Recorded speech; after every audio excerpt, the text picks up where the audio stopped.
Hi, um, I'm Roni Schotter, and this is one of my books. It's called Mama, I'll Give You the World, and I'm really looking forward to reading it to you. But first, I wanted to just say it's a story about Louisa and her mama, and her mama works in a beauty salon where they cut people's hair and color people's hair.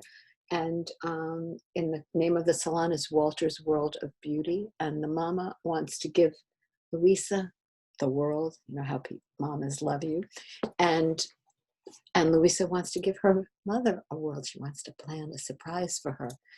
I thought it would be fun to listen to this because this is a time when we can't really go out a whole lot and have our hair cut. So some of us are cutting our hair, cutting each other's hair at home, mamas and daddies and so on and so forth. I just cut my hair, hopefully it's okay. So anyway, I thought you might enjoy this story. Mama, I'll Give You the World. It's written by me, Roni Schotter, and illustrated by Susan Gallagher. And it's published by Schwartz and Wade Books, which is part of Penguin Random House. So I'm looking forward to sharing this with you. Mama, I'll give you the world.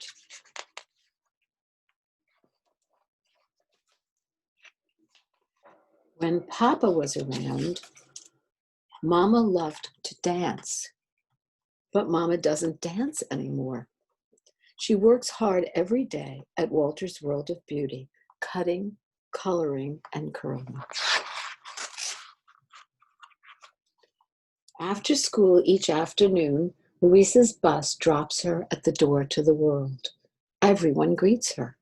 Walter, Rupa, George, but especially Mama. Mama smiles and makes a place for Louisa on a cushion under the palm tree. First things first, Mama always says.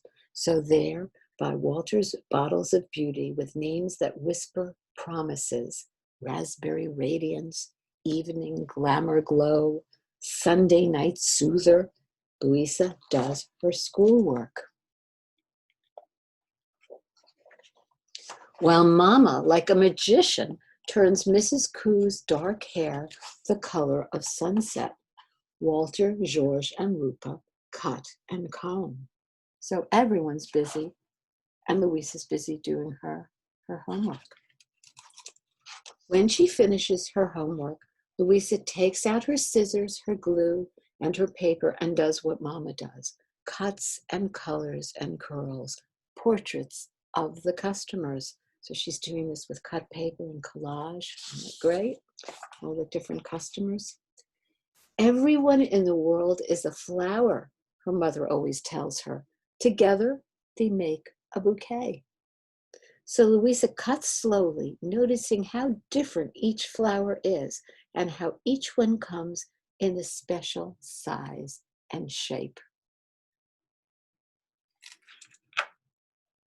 In between customers, Mama rests in her chair and lets Louisa brush her long, thick curls. Louisa brushes hard, pretending she is the girl in her story, carefully watching her mother's face to see if she can make her smile. Mama hardly ever smiles, but when she does, she is the prettiest flower in the world.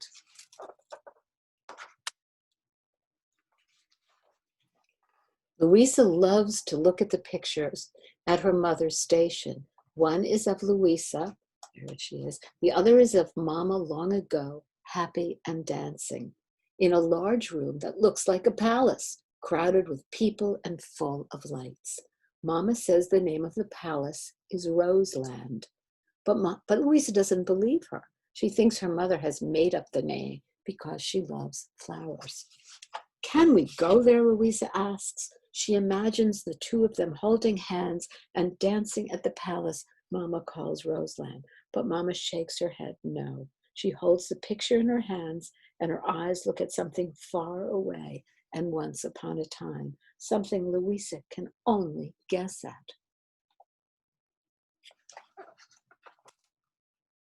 Under the dryers, the ladies loudly whisper their secrets. But Louisa has a secret of her own. Tomorrow is Mama's birthday, and tonight Louisa is going to give her the present she has been planning for such a long time. For the past few weeks, whenever Mama isn't looking, Louisa has whispered her secret in the ear of each of Mama's favorite customers. When she sweeps up snippets of hair for handsome Mr. Anselmo, who always tells Mama, just a little off here and a little off there, please leave it as long as you dare. For you see, don't you know, you can see it is so, that I haven't a lot left to spare. When she helps Mrs. Malloy, bent over and sad as she inches into the world on her walker, but smiling and standing nearly straight, an hour later, when feeling beautiful again, she leaves.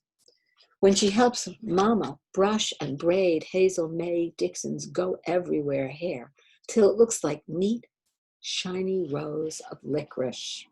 When she sprays fussy Mrs. Fogelman's hair that refuses to stand up and obey until Mama teases it with a comb so it can't help standing up, fluffy and high as a great gray cloud, just the way Mrs. Fogelman likes it.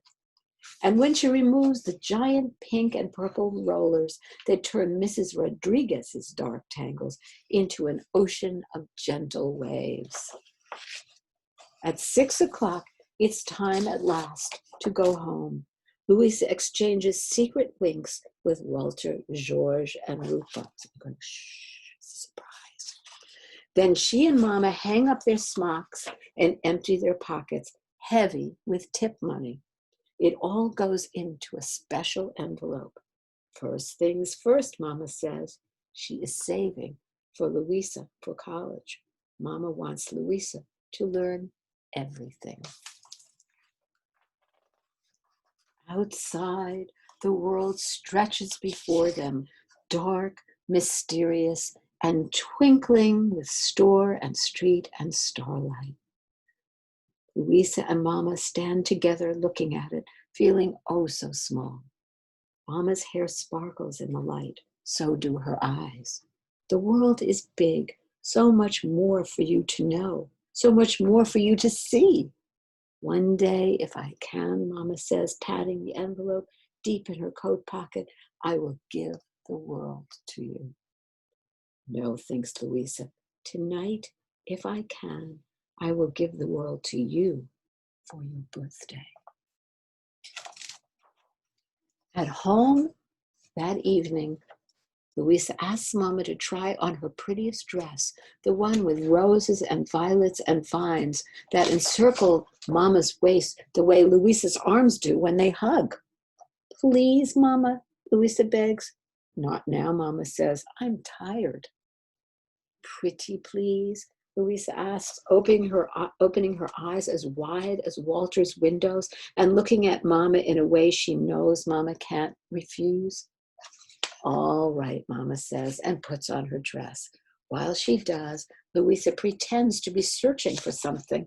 Mama, she calls out, we have to go back to the world. I forgot my book.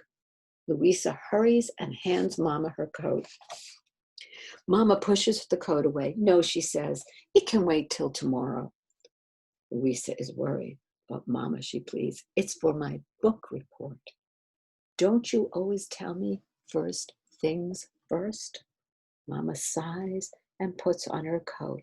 Louisa tries not to smile. See, Louisa is tricking her Mama into going back to the world. When they get to the world, it is dark. Louisa holds her breath as Mama takes out her keys and opens the door. See, it says closed, but look who's looking. Look who's hiding there, right? When they get to the world, it is dark. Louisa holds her breath as Mama takes out her keys and opens the door.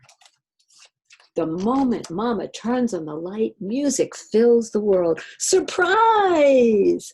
Louisa's portraits dance along the walls and mirrors. Look at them up there.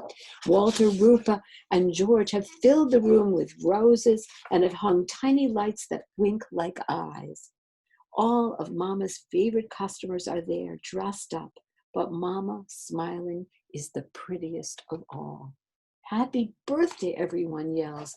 Then speech. Mama blushes.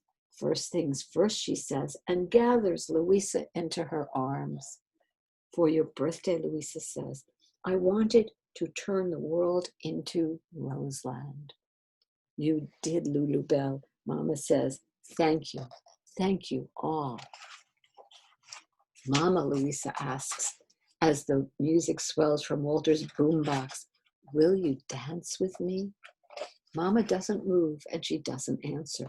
She looks at Walter, Rupa, and George, smiling at her. She looks at Mrs. Malloy's 2 old feet tapping beside her walker, like 2 new feet.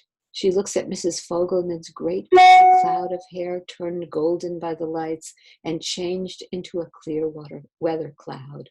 She looks at Mr. Anselmo and Hazel May Dixon and Mrs. Rodriguez and Mrs. Koo, all dressed in their finest clothes to honor her. Then she looks deep into Louisa's eyes, and Louisa sees that Mama's eyes are no longer far away.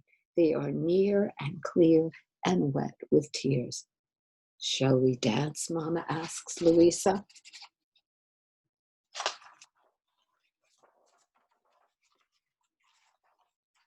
And Mama and Louisa dance. They twirl and whirl and laugh together. Soon everyone is dancing, and the world seems to sparkle and spin faster and faster around them. Then Mr. Anselmo, with a bow so deep that his bald spot shows, and he doesn't even care, asks Mama and Louisa to dance with him, and they do.